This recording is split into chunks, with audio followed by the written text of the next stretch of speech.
So is this a closeted Swiftie who got offended and decided to make a dumbass video? Not one common sense person cares what someone says online. And also not one person with a brain cares what someone says about Taylor Swift. Her audience isn't able to even vote. So what's the point of this video?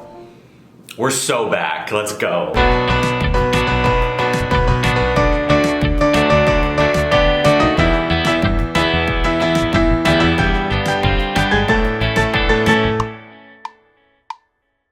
Truly shocking if this person didn't do the hallmark of any internet argument, which is to go to the person's profile and find something to use against them. Because if they did, they would have seen 2 episodes ago, which is literally titled, I Don't Understand Taylor Swift. And I talked about how I don't understand the appeal. It's just so funny. He said, I'm a closeted Swiftie. And then he said, dude, so fruity at the end. That's good stuff. I will admit, if liking any of Taylor Swift's music makes me fruity, then I'll see you at Pride next year, because she does have a few good songs. And I also feel like being in the modern dating world, half of women I feel like are Taylor Swift fans. Going on like a first date or like having a thing with a girl, it's like collecting infinity stones. You pick up 1 or 2 more songs each time that you like. I think I'm up to like 7 now. Now, of course, the comment is very angry because their overlord Donald Trump said I hate Taylor Swift. And now they're all saying, well, who even cares what Taylor Swift thinks? She's only the most popular celebrity in the world. How do you not drink in North Dakota? This and the next 2 questions are in response to a series of maps that I posted on TikTok about what I've done in each state. I went to North Dakota almost exactly 4 years ago from the day this video is being uploaded. And at the time, believe it or not, I know that on the rare occasion I reveal my age in a video, it throws people for a loop. I had just turned 18 at that time. I didn't drink back then. Probably a good idea. What the hell is this? To be fair, there's not much else to do in North Dakota anyways. That was the general theme, like, how did you not drink in Wisconsin? Which is, that one's a cardinal sin, because how did I not drink in America's drunkest state? Well, let me answer that for you. It's beer. I don't like beer, at least in the United States. Hell, all the Trumpies that found my last video, they can call me fruity for supposedly being a Swiftie. I think they have a lot more ground on this one. It's so unfair, man. I wish I liked beer sometimes, because I went to a happy hour the other day. It was so discriminatory. Like, come on, man, at least have a cider or something. Why are you avoiding Oregon, bruh? Of all the 48 states I've visited, it's been the longest time since I've been to Oregon, and almost 13 years next week. Now that I've visited most states, I'm trying to make the rounds again to the ones I haven't really visited. Like, I went to Michigan this summer for real instead of just stepping over the border for like 5 minutes. And Oregon's up next because I feel like I can judge it better at this age than I could when I was 9 years old and spent half the time playing Jetpack Joyride on my new iPod Touch. The media is humanizing him. Do you hear yourself?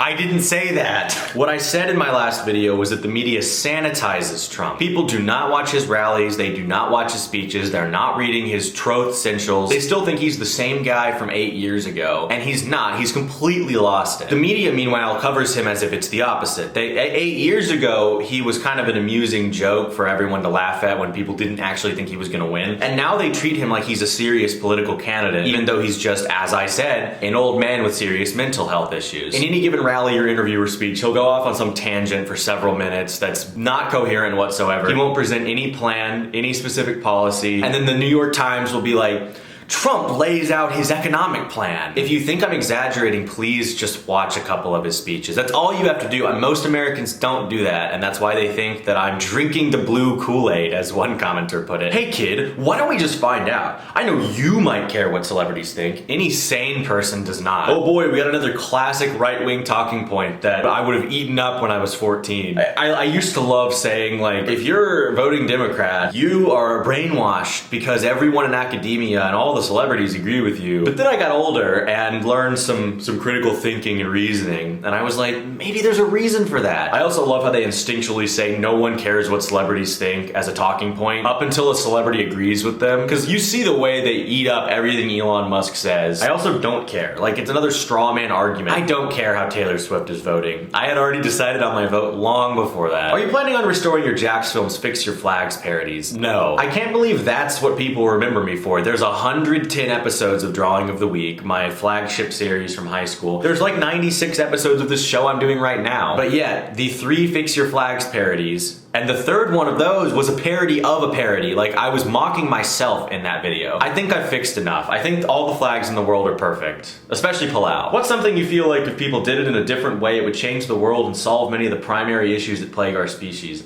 Why would you ask that? I think I could spend 3 hours talking about this. Education and healthcare are the first two that come to mind, but like literally everything. What current US senators have the best shot at becoming president in the near future? My unpopular opinion is J.D. Vance. I don't know if you've heard of him. He just took office like a year and a half ago. He's a senator from Ohio, and I don't know why, but I feel like pretty soon he's gonna be really close to the White House. I'm kidding.